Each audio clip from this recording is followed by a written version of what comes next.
de usar, a gente começou a editar em 2007, né?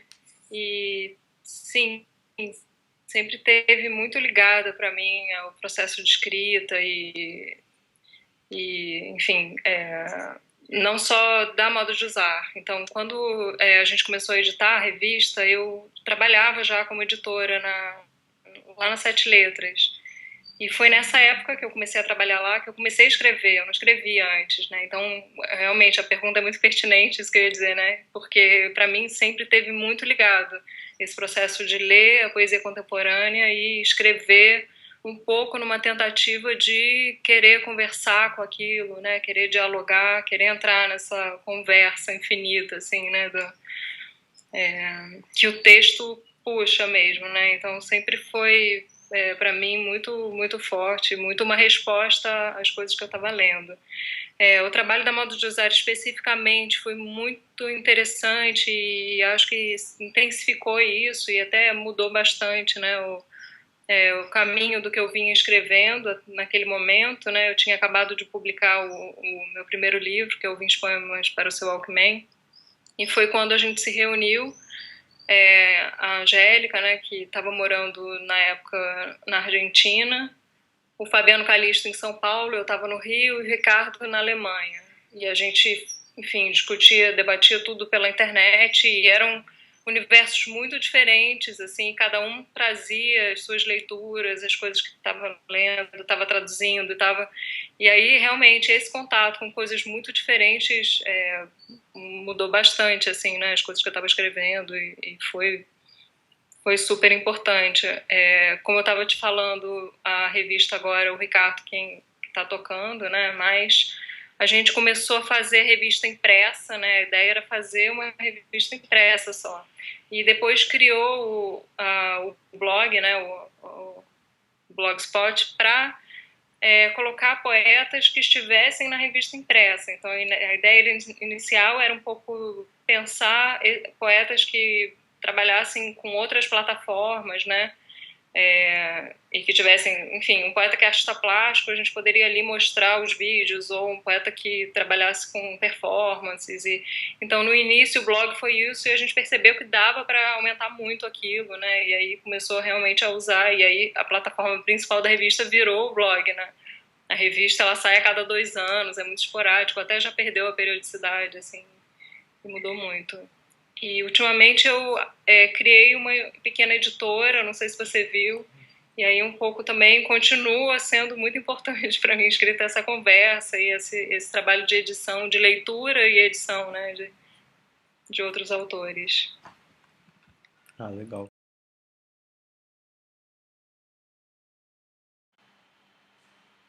Se a internet tem um diálogo com o que seria a poesia, né, mas eu acho que a internet possibilita, assim, para a poesia, né, que a princípio ocupa esse espaço, enfim, tão mais apagado ou difícil, né, de circular, de achar espaço, né, no sistema, assim, né, editorial. E eu acho que a internet possibilita, cria os caminhos, né, os canais, a forma das pessoas enfim, dialogarem, se conhecerem, e do poema circular num espaço que não existe fora, assim, né? Então, o discurso, né, no mercado a poesia não vende, não se edita, né? Enfim, as grandes editoras quase não fazem. E eu acho que pela internet você consegue produzir essas maneiras de fazer circular, né? Então, tem vários autores que na própria revista lá, né, na Modo de Usar, eles não têm publicados, né, não tem edição de livro, não tem, mas aí você vai, posta e outra pessoa lê, ou você conhece coisas que você não poderia ver. Então, eu acho que ela possibilita realmente você ter acesso a um mundo, né, uma quantidade de coisa que estaria totalmente inacessível. E claro, e aí conhecer, né? Você consegue criar uma rede de pessoas que estão escrevendo que você não sabe, não tem ideia. E ali naquele espaço você consegue, né? Conhecer. Agora, outra pergunta que você me fez foi em relação a se eu acho que os poemas acabam podendo existir nesse espaço da internet, né? Enquanto que na ficção, não. Sim, eu acho. Embora no meu último livro os poemas sejam muito longos, né? E aí é mais difícil mesmo existir dessa forma na internet, eu acho realmente que eles dialogam mesmo com esse com esse sistema, né, de cópia e colagem e hiperlinks e então dá para pegar um fragmento e colocar ali e aquilo vai funcionar, porque ele realmente conversa com essa linguagem, né, de cópia e cola. E e também dá para usar outras ferramentas, né? Você faz um vídeo junto com o poema e o poema existe de uma outra forma, né? Acaba dizendo outras coisas e então eu acho que, enfim, possibilita muita coisa, assim. Talvez seja diferente da ficção nesse sentido. Por outro lado, o espaço de recepção da poesia, né? Quase não existe, assim, é muito pouco, né? Não tem muita resenha, não tem.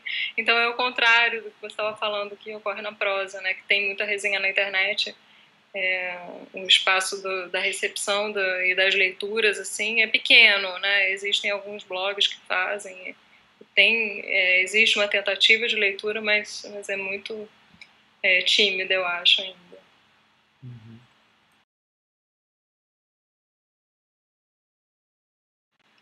Eu acho que sim, a poesia que, que eu faço, né, assim, que me interessa e acho que muito, assim, do que está sendo feito, né, como você colocou, tem uma sintonia com esse momento de vários atravessamentos, né, de linguagens que a gente vê na internet, assim, para mim até um pouco antes disso, assim, já estava muito presente esse, essa mistura, o cruzamento de linguagens, assim. Eu, antes de escrever, eu fazia uns trabalhos com artes visuais e estudei no Parque Lage, então tinha já trabalhava com outra linguagem, assim, digamos. E quando comecei a escrever, para mim eu já tinha essa contaminação, né, essa espécie de contaminação. Então, o espaço do poema sempre foi um espaço de poroso, né, como você usou, de deixar, de se abrir para outras linguagens, de incorporar outras coisas e não só o cinema, né, as artes visuais, mas, por exemplo, dentro do poema deixar alguma coisa mais narrativa ou deixar entrar algo mais ensaístico ou tentar abrir espaço, né, para ir incorporando outras linguagens e sair um pouco, né, do que seria mais, enfim, ligado à poesia ou também fiz muito isso porque vários autores que eu lia faziam isso, me interessava muito, né? Então estava também ligado à minha formação, assim, como leitora. Mas por outro lado, acho que o objeto artístico ele não necessariamente precisa estar fechado, né? Numa única linguagem. Você pode construir com palavra, tentando pensar em elementos de outras artes ou até elementos em comum, né? Se você pega o cinema, que tem o corte, né? Que tem você vai para o poema, você pode fazer uma relação e trabalhar com aquilo. Então, ou muitos poemas narrativos, né? Se você pegar poemas que contam histórias e você vai, tudo bem, aquilo é um poema ou é um pequeno conto, ou é uma, né? Às vezes a coisa é híbrida, assim, né? Ela não precisa estar muito encaixada, enquadrada, né, dentro de uma etiqueta ou numa caixinha, né, ela já é porosa, né, já tem várias outras vozes, né, de outros lugares e sim, a internet, né, ela possibilita isso, aumenta, né, multiplica essa porosidade, esses atravessamentos. Em relação à segunda parte da pergunta, né, se eu acho que hoje tem... Desculpa, agora eu me perdi. Se a poesia hoje está Deixa eu.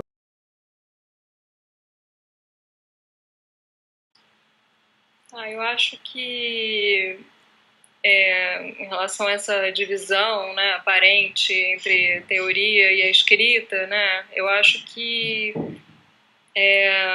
as coisas estão muito mais próximas assim do que parece, né? Muitas vezes o poema, né, o texto, né, ele tem um pensamento, né, tem uma carga teórica, ele está dizendo uma coisa, né, ele tem uma e, e ele está dizendo de uma determinada maneira, né, e muitas vezes a teoria vai fazer uma espécie de paráfrase daquilo, né, ela não está dizendo algo tão diferente do que está dizendo o poema, né? Mas claro, cada um está dizendo no seu espaço, no seu lugar, mas o poema ele está pensando também. Então acho que muitas vezes